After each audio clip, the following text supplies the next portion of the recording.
അപ്പൊ പൂച്ച ചോദിച്ചു, ആരാ പോണേ? മുത്തശ്ശിമാര് പറഞ്ഞിരുന്ന കേട്ടോ, ഞാനാ പോണേ. എന്താ കൊണ്ടോണേ? ഇത്തിരി ശർക്കരയാണേ. അങ്ങനെയാണ് പറഞ്ഞത്. പപ്പടം കൊണ്ട് പുരമേഞ്ഞു. അതെ, അങ്ങനെ വലിയ ഏറ്റവും പ്രാചീനമായ കല എന്താന്ന് ചോദിച്ചാൽ ഒരു പക്ഷേ കഥ പറച്ചിലായിരിക്കും. സംസാരിക്കുന്ന പൂച്ച, ബൈബിളിൽ തന്നെ ആ സർപ്പം സംസാരിക്കുന്നുണ്ടല്ലോ. ഇങ്ങനെ പൂച്ചയെ നോക്കി ഇങ്ങനെ കണ്ണടച്ചിട്ടുണ്ടെങ്കിൽ പൂച്ച തിരിച്ചും കണ്ണടയ്ക്കൂത്രേ. അപ്പൊ നമുക്ക് കാക്ക വിളിച്ചു ചോദിക്കാണ്, താമസം എന്തിനി അമ്മാളൂ, താമരയല്ലി തുറന്നോളൂ. നമസ്കാരം, എല്ലാവർക്കും സ്വാഗതം. ഇന്ന് നമ്മളോടൊപ്പം കൂടെ എത്തിയിരിക്കുന്നത് പ്രശസ്ത എഴുത്തുകാരിയായിട്ടുള്ള VM ഗിരിജ മാമാണ്. നമുക്ക് വെൽക്കം ചെയ്യാം. സ്വാഗതം ടു ഇൻഫ്രീ മീഡിയ. നമസ്കാരം. നമ്മൾ രണ്ടുപേരും ഇന്ന് ഒരുമിച്ചിരിക്കാൻ കാരണം എന്ന് പറയുന്നത് ഈ ഒരു കുട്ടി നോവലാണ് അല്ലേ? അതെ അതെ അതെ. ഈ വല്ലിയിൽ നിന്നു ചെമ്മി നമ്മുടെ കുമാരനാശാന്റെ വരികളാണ്. അപ്പൊ നമുക്ക് ഈ പുസ്തകത്തിന്റെ പേരിൽ നിന്ന് തന്നെ സ്റ്റാർട്ട് ചെയ്യാം. എന്തുകൊണ്ടാണ് ഈ വരികൾ തന്നെ ഈ ഒരു നോവലിനിടാനുള്ള കാരണം? അതെന്താ വെച്ചാൽ ഞങ്ങളുടെ കാലത്തും എല്ലാ കാലത്തും കവിത ഒരു പ്രധാനപ്പെട്ട ഒരു വഴിയാണ്. ഇപ്പൊ ഇതൊക്കെ പാഠപുസ്തകത്തിലുണ്ടായിരുന്നു. കുട്ടിയും തള്ളയും എന്നാണ് പേര്. ഒറിജിനൽ ടൈറ്റിലും അത് തന്നെയാണ്, ആശാൻ. ഇപ്പൊ നമുക്ക് തള്ളയും എന്നൊക്കെ പറയുമ്പോൾ അതൊരു സഭ്യഭാഷയുടെ അപ്പുറത്തുള്ള ഒരു തമാശയും അങ്ങനെയൊക്കെ വരുമല്ലോ. അത് ആശാൻ ഗൗരവപ്പെട്ട കവിത മാത്രം എഴുതുന്ന ആളാണല്ലോ. അദ്ദേഹത്തിന്റെ പുഷ്പവാടി എന്ന് പറഞ്ഞ പുസ്തകത്തിൽ ഇത് സമാഹരിച്ചിട്ടുണ്ട്. അപ്പൊ ഈ വലിയിൽ നിന്ന് ചെമ്മേ എന്നുള്ള കവിത കേട്ടിട്ടുണ്ടാവും. പൂക്കൾ പോകുന്നിതാ പറന്നമ്മേ. കുട്ടി പൂമ്പാറ്റകളെ കണ്ട് പറയാണ്, എന്താണ് പൂക്കൾ ഇങ്ങനെ മാറിപ്പോകുന്നത്? അപ്പൊ പറയാണ്, തെറ്റി നിനക്കുണ്ണി ചൊല്ലാം, നൽപ്പൂമ്പാറ്റകളല്ലോ ഇതെല്ലാം. അപ്പൊ ഒരു കുട്ടിയുടെ ഒരു വലിയൊരു എന്താ പറയാ, പുതിയ കാഴ്ചപ്പാടുകളാണ്. നമ്മൾ കാണുന്ന പോലെയല്ല. പൂക്കളാണോ ഈ പറന്നു പോകുന്നതെന്ന് ശരിക്കും പറഞ്ഞാൽ അതൊരു പോയറ്റിക് ഇമേജ് ആണ്. അതിനെ അല്ല എന്ന് പറഞ്ഞ് മാറ്റുന്ന ഒരു സാധാരണ ജീവിതത്തിലേക്ക് കുട്ടിയെ കൊണ്ടുവരുന്ന ഒരു കാര്യം അതിലുണ്ടെന്ന് തോന്നുന്നു. എന്തായാലും മഹാകവി കുമാരനാശാനുമായിട്ട് എനിക്ക് ഇങ്ങനെ ഉള്ളിൽ വളരെ ബന്ധമുണ്ട്. അപ്പോൾ അതുകൊണ്ടായിരിക്കാം. പിന്നെ പ്രപഞ്ചത്തിലെ നമുക്കെല്ലാം നമ്മളാണെങ്കിൽ ആണും പെണ്ണുമായിട്ടും അല്ലെ ട്രാൻസ്ജെൻഡർ ആയിട്ടും നമ്മളെപ്പോഴും നമ്മളെ എവിടെയെങ്കിലും ഒരു സ്ഥലത്ത് പ്ലേസ് ചെയ്യാൻ നോക്കൂല്ലേ, ഞാനാണ് അല്ലെങ്കിൽ ഞാൻ പെണ്ണാണ്. അപ്പൊ അങ്ങനെ അല്ലാത്ത ഒന്നായിരിക്കാം ഒരു വള്ളിയായി മാറുന്നതോ ഒരു മരമായിട്ട് മാറുന്നതോ ഒരു പൂച്ചയായിട്ട് മാറുന്നതോ. അങ്ങനെ നമ്മുടെ ഫോക്ക് ടെയിൽസ് നോക്കാം, കഥകള്, ആദിമ കഥകൾ എല്ലാ നാട്ടിലും ഉണ്ട്, എല്ലാ ഭാഷയിലും ഉണ്ട്. നമ്മളിപ്പോ ഒരു പ്രധാനപ്പെട്ട ഒരു പഠന ചാക്യം കൂടിയാണ് ഫോക്ലോറിനെ ആധാരമാക്കിയിട്ട്. അതിലൊക്കെ ഉണ്ട്. അപ്പൊ നമുക്കൊരു അത്ഭുതം തോന്നില്ല. ഒരു സംസാരിക്കുന്ന പൂച്ച, ബൈബിളിൽ തന്നെ ആ സർപ്പം സംസാരിക്കുന്നുണ്ടല്ലോ. അപ്പൊ നമുക്ക് അങ്ങനത്തെ ഒന്നും തോന്നില്ല. അപ്പൊ ആദ്യമതയായിട്ട് എപ്പോഴും പ്രപഞ്ചത്തിന്റെ ഒരു ഉൽപ്പത്തിയായിട്ട് തുടക്കമായിട്ടും വലിയ വേർതിരിവുകളില്ലാത്ത ഒരു കാലമായിട്ടും ബന്ധപ്പെടാൻ കഴിയുമെന്ന് തോന്നുന്നു. അതിപ്പോ ഞാൻ ചോദിച്ചതുകൊണ്ട് പറയാതാണ് കേട്ടോ. എല്ലാം ഇത് പ്ലാൻ ചെയ്തിട്ടൊന്നുമല്ല ഇങ്ങനെ ചെയ്യുന്നത്. ഇതിലെ കഥാപാത്രങ്ങൾ ഒരു അമ്മ, മക്കൾ, പിന്നെ ഒരു പൂച്ച. ഈ 3 കഥാപാത്രങ്ങളാണ്. അപ്പൊ കഥ പറയുക എന്നുള്ളത് തന്നെ നമുക്ക് മുൻപ് ഞാൻ പറഞ്ഞ പോലെ വലിയ ഏറ്റവും പ്രാചീനമായ കല എന്താന്ന് ചോദിച്ചാൽ ഒരു പക്ഷേ കഥ പറച്ചിലായിരിക്കും. പറച്ചിലാണ്. രാമായണം പോലെ ആദികാവ്യം പോലും പാടിക്കൊടുത്തിട്ട് അവര് ഗാഥയായിട്ട് അവര് പാടി നടക്കുകയാണ് ചെയ്യുന്നത്. പിന്നെ ലേവനും കുശനും. അപ്പൊ കഥ പാടി നടക്കുകയാണ്. അപ്പൊ ഇങ്ങനെ ചുണ്ടിൽ നിന്ന് വരികയും ചെവിയിലേക്ക് പോവുകയും അങ്ങനെ തലമുറകളിൽ കൂടെ പറയുന്ന ഒരു ഓറൽ ആയിട്ടുള്ള ഒരു സംസ്കാരമാണല്ലോ. അത് തന്നെയാണ് കഥയും. അതുകൊണ്ടൊക്കെ ആയിരിക്കാം നമ്മളുടെ മലയാളത്തില് ഇതേപോലെ സാധാരണ ആയിരുന്നു. കഥകളെല്ലാം ഞാൻ പറയണ, കവിതകളിൽ പോലും ചെടികളോ മരങ്ങളോ അല്ലെങ്കിൽ ചെറിയ വസ്തുക്കളോ പൂക്കളോ, വീണപൂ തന്നെ ഒരു പ്രതീകാത്മകമാണെങ്കിൽ പോലും ഇത്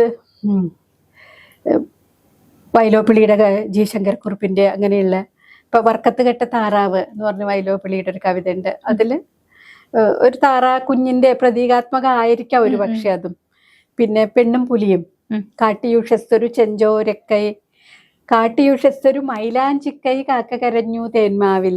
അപ്പൊ കാക്ക വിളിച്ചു ചോദിക്കാണ്, താമസം എന്തിനി അമ്മാളൂ, താമരയല്ലി തുറന്നോളൂ എന്ന് പറഞ്ഞിട്ടൊക്കെ ആ ഒരു കാക്ക കുട്ടിക്ക് ഇത് കൊണ്ടുവരുന്ന ഒരു പുലിയുടെ കുട്ടികളെ എടുത്ത് ഈ കുട്ടി പരിപാലിക്കുന്നതും, അപ്പൊ പുലിയമ്മ ഈ കുട്ടി പറയുന്നതിന്റെ സഹോദരി, നീ എന്റെ മകളാണ് എന്നൊക്കെ പുലി പറയുന്നതൊക്കെ ആയിട്ടുള്ള നമുക്കുള്ള വേർതിരിവുകള്, മനുഷ്യർക്ക് രാഷ്ട്രത്തിന്റെ അതിർത്തികളുണ്ട്, ഭാഷയുടെ നമുക്ക് തന്നെ സംസ്ഥാന അതിർത്തികളുണ്ട്, ഭാഷയുടെ അതിർത്തികളുണ്ട്. ഇതൊന്നും അല്ലാതെ എന്തോ ഒരു പൊതുവായിട്ടുള്ള ഒഴുക്കിൽ ഒഴുകാൻ പറ്റുന്ന അതും കൂടിയായിരിക്കാം. നമ്മളുടെ ഭാഗവതം എടുക്കുകയാണെങ്കിൽ അത് കഥ പറയാൻ വേണ്ടിയിട്ട്, ഭാഗവത കഥ പറയാൻ വേണ്ടി ശുഗൻ വന്നിരിക്കുമ്പോൾ ദേവന്മാരെല്ലാം കൂടിയിട്ട് അവരുടെ അമൃതകുംഭം എടുത്തു വന്നു എന്നാ പറയുന്നത്. കഥാമൃതം പ്രയച്ഛസ്വ സുധാ കുംഭം ഗൃഹീത്വ ഇതം.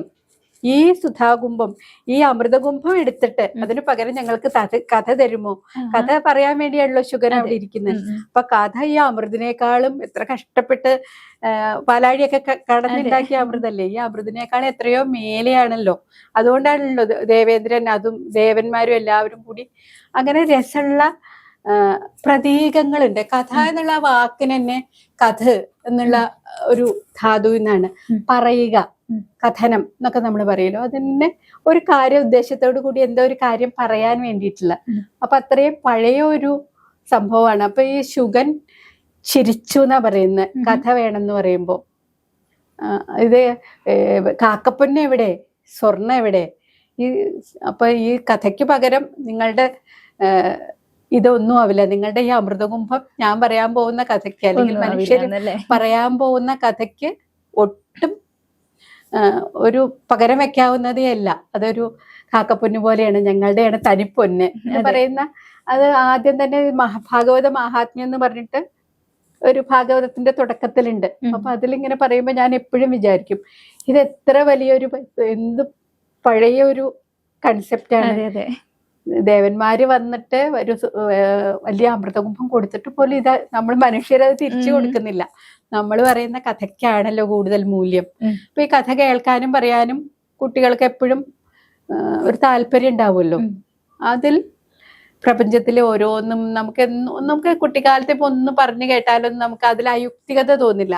ഹാരി പോട്ടറിന്റെ സീരീസിൽ പ്രവേശിക്കുന്ന പോലെ അല്ലെ, ഹാരി പോട്ടറിന്റെ കഥകളിലേക്ക് കടക്കുമ്പോൾ നമുക്ക് അതില് 9:45 അതാണല്ലോ പ്ലാറ്റ്ഫോം അല്ലെ, അതങ്ങനെ ഒരു പ്ലാറ്റ്ഫോം ഉണ്ട്. അതിലേക്ക് പോകുന്ന ഒരു ഹോഗാർട്സിലേക്ക് പോകുന്ന ഒരു തീവണ്ടി ഉണ്ട്. അതിലിങ്ങനെ വിചിത്രമായിട്ടുള്ള ജ്ഞാനശാസ്ത്രങ്ങൾ പഠിക്കുന്ന ഒരു സമൂഹമുണ്ട്. അവർക്ക് പലതും ചെയ്യാൻ പറ്റും എന്നുള്ള കാര്യങ്ങള് ഒരു പ്രൊഫസർ ഒരു പൂച്ചൊക്കെ ആയിട്ട് വന്നിട്ടാണല്ലേ ആദ്യം വിളിക്കുന്നതൊക്കെ. നമ്മളതൊന്ന് യുക്തി അവിടെ പ്രധാനമില്ല. അപ്പൊ നമ്മളുടെ ഈ യുക്തിയെല്ലാം കെട്ടുപൊട്ടിക്കാൻ പറ്റുന്ന ഒരു കാര്യമാണ് ഒരു പൂവായി മാറുക, അല്ലെങ്കിൽ ഒരു മരമായിട്ട് മാറുക. അതായിരിക്കാം ഈ വല്ലിയിൽ നിന്ന് ചെമ്മേന്നുള്ള. ഇപ്പൊ ഈ ഒരു പുസ്തകത്തിന്റെ പുറം ഭാഗം നോക്കി തന്നെ അറിയാം ഒരു പൂച്ചക്കുട്ടി ഇരിക്കുന്നുണ്ട് പുസ്തകം വായിച്ചു. ഇപ്പൊ ശരിക്കും പറഞ്ഞാല് ഇപ്പൊ മാം ഒരു പൂച്ചയായിട്ട് അങ്ങനെ ഇടപഴകുവോ? ഇപ്പൊ ആടും പശുവായിട്ടാണ് കൂടുതൽ ഇടപഴകിയിട്ടുള്ളതെന്ന് ഈ പുസ്തകത്തിൽ തന്നെ എഴുതിയിട്ടുണ്ട്. പിന്നെ എന്തുകൊണ്ടായിരിക്കും ഒരു പൂച്ചേനെ തന്നെ ഒരു കഥാപാത്രമാക്കാം എന്ന് തോന്നിയത്? അത് എനിക്ക് ഒരു അത്ഭുതമാണ് സത്യം പറഞ്ഞാൽ. പൂച്ചയിൽ ആളിക്കുകയോ പൂച്ചയെ കുഞ്ചിക്കുകയോ മടിയിൽ വെക്കുകയൊന്നും ഞാൻ ചെയ്തിട്ടില്ല, ഇതുവരെ ഇല്ല. ഇപ്പൊ ഒരു പട്ടിക്കുട്ടി നമ്മുടെ വീട്ടിലേക്ക് ഒരു കുട്ടി കൊണ്ടുവന്നിട്ടുണ്ട്, എന്റെ നീസ്. അപ്പൊ അതുകൊണ്ട് വിസ്കി എന്നാ അതിന് പേരിട്ടിരിക്കുന്നത്. ഞങ്ങൾ എപ്പോഴും അതിനെ കാണാൻ പോവുക. അതുവരെ ഞങ്ങൾക്ക് പശുവൊക്കെ ഉണ്ടായിരുന്നു, ആളിക്കാനും കുളിപ്പിക്കാനും ഒക്കെ. ഇതൊന്നും ആയിട്ടൊരു ടച്ച് ഉണ്ടായിരുന്നില്ല. പക്ഷെ നമ്മൾക്ക് ഒരു നോക്കലുണ്ടല്ലോ, അവരവരെ കിടക്കുക, കുട്ടികളെ കളിപ്പിക്കുക, അങ്ങനെ ഈ വാലകനാട്ടിക്കൊണ്ടിരിക്കുക. പിന്നെ അങ്ങനെ ചിലപ്പോ ഡ്രീമി ഐസ് ആയിട്ട് ഇങ്ങനെ ഇരിക്കും. പിന്നെ രാമനുണ്ട്, കവി രാമൻ പറയും ഇങ്ങനെ പൂച്ചയെ നോക്കി ഇങ്ങനെ കണ്ണടച്ചിട്ടുണ്ടെങ്കിൽ പൂച്ച തിരിച്ചും കണ്ണടയ്ക്കും അത്രേ. അപ്പൊ നമുക്ക് ഒരു സൗഹൃദം സ്ഥാപിക്കപ്പെട്ടു എന്നാണ് അതിന്റെ അർത്ഥം. നമ്മൾ തമ്മിലൊരു വിശ്വാസം വന്നു. അപ്പൊ അങ്ങനെ ഒരു ഒബ്സർവേഷനിലായിരിക്കാം എന്ന് എനിക്ക് തോന്നുന്നു. പൂച്ചയെ പറ്റിയിട്ട് കവിതകൾ ഞാൻ എഴുതിയിട്ടുണ്ട്. അതിപ്പോ ഇങ്ങനെ കുട്ടി ചോദിച്ചപ്പോഴാണ് എനിക്ക് ഓർമ്മ വന്നത്. പൂച്ചയുറക്കം എന്ന് പറഞ്ഞൊരു കവിതാ സമാഹാരമുണ്ട്. പിന്നെ പൂവെന്ന് പേരുള്ള പൂച്ച എന്ന് പറഞ്ഞിട്ടൊരു കവിത ഉണ്ട്. അതിൽ നിന്ന് 2 വരികൾ നമുക്ക് കേൾക്കാനായിട്ട് സാധിക്കുമോ? അതാണ് ഇപ്പൊ ഒരു പ്രശ്നം, ഓർമ്മ വരുന്നില്ല. ഞാൻ വരുമായിരുന്നു. അതിലെ കാര്യം ഇതാണ്, പൂച്ചക്ക് പൂവെന്നാണ് പേരിട്ടത്. അപ്പൊ എല്ലാവരും പൂച്ചയെ കളിയാക്കാണ്, എന്താണ് നിനക്ക് പൂവെന്ന് ഇപ്പൊ പൂച്ച സങ്കടപ്പെട്ട് വീടൊക്കെ ഉപേക്ഷിച്ച് ഇങ്ങനെ പോവാണ്. അതില് നല്ല അതിന്റെ നിറയെ ശരിക്കും പറഞ്ഞാൽ ഇതിന്റെ നറേഷനാണ് രസം. സ്കൂളിന്റെ ബാഗ് പോലത്തെ ബാഗും ഒക്കെ പിടിച്ചാലത്തെ ചിത്രങ്ങളൊക്കെ ഉണ്ട്. ഇങ്ങനെ പോകുമ്പോ ഒരു വലിയൊരു പൂക്കളുള്ള ഒരു പൂപ്പാടം എന്നൊക്കെ പറയാം. അവിടെ എത്തിയപ്പോ അവരുടെയൊക്കെ പേര് പൂച്ചാന്നാണ്, ആ പൂക്കളുടെയൊക്കെ. അപ്പൊ അവര് ചോദിക്കണോ നിനക്ക് ഇത്ര നല്ല പേരാണോ, പൂവെന്നുള്ള പേര് നിനക്ക് ആര് തന്നു എന്നൊക്കെ ചോദിക്കുമ്പോഴാണ് അവൾക്ക് സന്തോഷാവണ്. അങ്ങനെ തിരിച്ചു വരികയാണ്. അപ്പൊ എനിക്ക് തോന്നുന്നത് ഇപ്പൊ എല്ലാം ചോദിക്കുമ്പോഴാണ് കേട്ടോ. കാരണം നമ്മളുടെ എഴുത്ത് എന്ന് പറഞ്ഞിട്ടുണ്ടെങ്കിൽ ഒരു ലേഖനം എഴുതുന്ന പോലെയല്ല. അതിൽ ചില സംഭവങ്ങൾ ഇങ്ങനെ വിത്ത് പോലെ ഉണ്ടാവും. അതിങ്ങനെ മുളച്ചു വരികയാണ്. അല്ലെങ്കിൽ ഒരു നദി ഒഴുകണ പോലെയൊക്കെ നമ്മൾ ബോധപൂർവം തന്നെയാണ് ചെയ്യുന്നത്. പക്ഷെ അത് കാണാൻ പറ്റില്ല. സുഗതകുമാരിയോട് ചോദിക്കുമ്പോൾ പണ്ട് കാലത്ത്, ആധുനികതയുടെ കാലത്തൊക്കെ സുഗതകുമാരി ടീച്ചറെ എല്ലാവരും കളിയാക്കുമായിരുന്നു. ഒരു പൂ വിരിയുന്ന പോലെ ആണ് എൻ്റെ കവിത ഉണ്ടാവുന്നതെന്ന് പറയുമ്പോൾ എല്ലാവരും കളിയാക്കിക്കൊണ്ടിരുന്നു. അത് എന്താ വെച്ചാൽ ഇപ്പൊ ഒരു വൃക്ഷം ഉണ്ടാകുന്നു, ആ വൃക്ഷത്തിന്റെ ഇതുണ്ടാവുന്നുണ്ട്, വളർച്ച ഉണ്ടാവുന്നുണ്ട്, അതിന്റെ പോഷകങ്ങളൊക്കെ അത് മണ്ണിൽ നിന്ന് എടുക്കുന്നുണ്ട്, ഒരു പൂവാവുന്നു, കായാവുന്നു. പക്ഷെ കാണാൻ പറ്റുന്നില്ല അല്ലെ. അതില് ഇന്ന ദിവസം അത് ഇത്രയും ഇത് കഴിച്ചു, അല്ലെങ്കിൽ അങ്ങനെ എന്നിട്ട് പിന്നെ ഇത്ര ദിവസം അങ്ങനെയല്ല. അതില് ഒരു കുറച്ചും കൂടി ഇന്നർ പ്രോസസ്സാണ് അതിന്റെ വളർച്ച. അതേപോലെ ഒന്നായിരിക്കാം നമ്മൾ കവിത എഴുതുമ്പോൾ. നമുക്ക് എഴുതാൻ തുടങ്ങുമ്പോൾ ഒരുപക്ഷെ 2 വരിയായിരിക്കാം. കവി എന്നുള്ള നിലയ്ക്കാണല്ലോ ഞാൻ അധികം പുസ്തകങ്ങൾ വന്നിരിക്കുന്നത്, അതുകൊണ്ട് പറയണം. ചിലപ്പോൾ 2 വരിയാണ് വരിക, പിന്നെ അതിന്റെ പിന്നാലെ വേറെ എന്തെങ്കിലും വരും, പിന്നെ പിന്നാലെ നമ്മൾ ഉദ്ദേശിക്കാത്ത ഒരു 2 വരിയും കൂടി വരും. അങ്ങനെയൊക്കെ ആയിരിക്കും. അങ്ങനെയാണ്. ഇപ്പോ ഇത് തുറന്നു കഴിഞ്ഞു കഴിഞ്ഞാല് ഈ പുസ്തകത്തിന്റെ ഓരോ ടൈറ്റിലിന് മുകളിലും ഓരോ പൂച്ചക്കുട്ടികൾ ഇരിക്കുന്നുണ്ട്. ഓരോരോ ഭാവങ്ങളാണ് പൂച്ചക്കുട്ടികൾ. ഒന്ന് റെസ്റ്റ് എടുക്കുന്നു, ഒന്ന് കളിക്കാനായിട്ട് ഇരിക്കുന്നു. അങ്ങനെ 2007 മുതലാണ് ഈ ഒരു നോവല്. ഇത് കണ്ടാൽ പറയില്ല ഒരു നോവലാണ് എന്നുള്ളത്. ഇത് ശരിക്കും പറഞ്ഞൊരു നോവലാണ്. അതിന്റെ ഇടയിൽ നമുക്ക് ഇടയ്ക്ക് ഇത് വായിച്ചപ്പോൾ എനിക്ക് തോന്നി, ഇത് ഇനിയിപ്പോ ഒരു ഡയറി കുറിപ്പാണോ, അല്ലെങ്കിൽ ഒരു അമ്മ ഒരു മകൾക്ക് പറഞ്ഞു കൊടുക്കുന്ന ഓരോ കാര്യങ്ങളാണോ എന്നൊക്കെ തോന്നിയിട്ടുണ്ടായി. ഞാൻ പറഞ്ഞ പോലെ എൻ്റെ ഒരു കവിതയുണ്ട്, മരമായിരുന്നു ഞാൻ. മരം എങ്ങനെ ഉണ്ടാവുന്നു എന്ന് നമുക്ക് ജൈവമായിട്ടുള്ള, അതാണ് ഞാൻ ഉദ്ദേശിച്ചത്, ജൈവമായിട്ടുള്ള ഒരു വളർച്ചയോ ഒരു വികാസമാണ്. അതിന് ഒരുപക്ഷെ എനിക്ക് പറയാൻ പറ്റില്ല. ഇത് നീ പതുക്കെ വളർന്നു വന്ന കുറെ കൊല്ലങ്ങൾ എന്റെ കയ്യിലിരുന്നു. ഒരു നോട്ട്ബുക്കിൽ ഞാൻ എഴുതിയതാ. ഞാൻ തന്നെ ചില ഡ്രോയിങ്സ്, ഞാൻ ഒട്ടും വരയ്ക്കാത്ത ആളാണ് കേട്ടോ, പൊട്ട ഡ്രോയിങ്സ് ഒക്കെ വരച്ച് അങ്ങനെ ഒരു ഡയറി കുറിപ്പ് പോലെയെന്ന് വേണമെങ്കിൽ പറയാം. അതിങ്ങനെ വന്നപ്പോ ഈ പൂച്ചയൊക്കെ വന്നപ്പോഴതിനൊരു വേറെ ഒരു കഥാരൂപം ഉണ്ടാക്കി. അതിലൊരു കുട്ടി എഴുതുന്ന നോവല്, അതിന്റെ ഉള്ളിലെ അതൊരു രസമുള്ള സംഭവങ്ങളാണ്. അതും നമ്മുടെ പഴയ കഥ പറച്ചിലൊക്കെ കാണാം അല്ലേ. ഒരു വിക്രമാദിത്യ കഥകളില് ഒരു തിരശ്ശീല ഒരു കഥ പറയാൻ തുടങ്ങി എന്ന് പറഞ്ഞാൽ അതിന്റെ ഉള്ളിൽ വേറൊരു കഥ, അല്ല വേതാളം കഥ പറയുമ്പോ അതിന്റെ ഉള്ളിൽ ഒരു വേറെ കഥ. ആ സ്ട്രക്ചറും ഒരു രസമുള്ള സ്ട്രക്ചറാണ്. കാരണം എന്താ വെച്ചാൽ നമ്മളുടെ ജീവിതം വളരെ മടുപ്പിക്കുന്നതല്ലേ. നമ്മുടെ ജീവിതം നമുക്ക് ഒരു തരത്തിലേ ജീവിക്കാൻ പറ്റൂ. എനിക്ക് ഐഡന്റിറ്റി കാർഡ് ഉണ്ട്, പാസ്പോർട്ട് ഉണ്ട്, ഞാൻ ഇന്നാളുടെ മകളാണ്, ഇന്നാളുടെ ഭാര്യയാണ്, ഇന്നാളുടെ അമ്മയാണ് എന്നൊക്കെ പറഞ്ഞിട്ട് ഞാൻ ജീവിക്കാം. പക്ഷെ ഈ ക്രിയേറ്റിവിറ്റിയിൽ വരുമ്പോൾ നമുക്ക് കുറേ അധികം സാധ്യതകളുണ്ട്. അങ്ങനെ ഇങ്ങനെയൊക്കെ പോവാം. അത് അങ്ങനെ പതുക്കെ വികസിച്ച് വന്നതാണ്. എന്നിട്ട് ഈ നോട്ട്ബുക്ക് പിന്നെ കാണാതെയായി. എനിക്ക് ടൈപ്പ് ചെയ്യാൻ ഇത്തിരി ബുദ്ധിമുട്ടാ, സ്പീഡ് കുറവാ, പിന്നെ ഇവിടെയൊക്കെ വേദന എടുക്കും.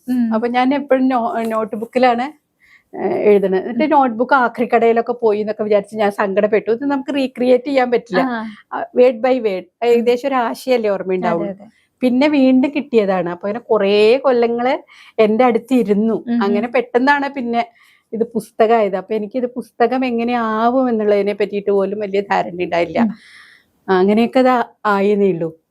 ഈ AK രാമാനുജൻ എന്ന് പറഞ്ഞ ഒരു കവിയും ചിന്തകനുമായിട്ടുള്ള അദ്ദേഹം ഇതേ ഫോക്ലോറിസ്റ്റും കൂടിയാണ്. കുറേ ഫോക്ക് സ്റ്റോറികൾ അദ്ദേഹം സമാഹരിച്ചിട്ടുണ്ട്.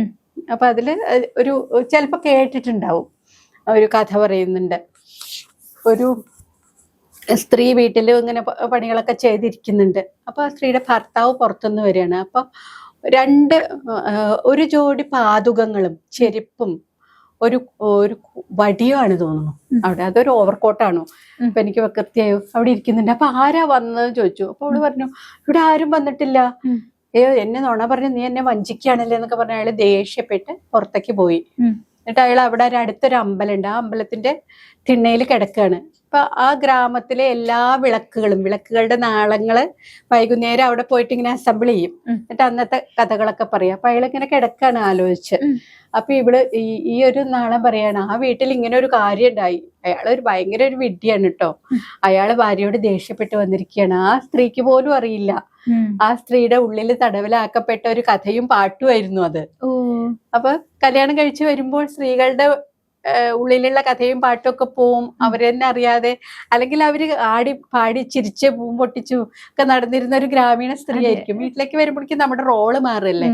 അതിപ്പോഴും കുറെ വലിയ വ്യത്യാസമൊന്നുമില്ല. ആ റോളിൽ നിന്ന് നമ്മൾ കുതിറിച്ചെല്ലാൻ ഇപ്പോഴത്തെ കുട്ടികളൊക്കെ ശ്രമിക്കുന്നുണ്ടെങ്കിലും. അപ്പം അത് ശരിക്കും ഒരു കഥയാണ്, ഒരു തമാശ കഥയാണെന്ന് വേണമെങ്കിൽ പറയാം. എന്നിട്ട് അയാൾ ഇത് കേട്ടിട്ട് തിരിച്ചു വരികയാണ്.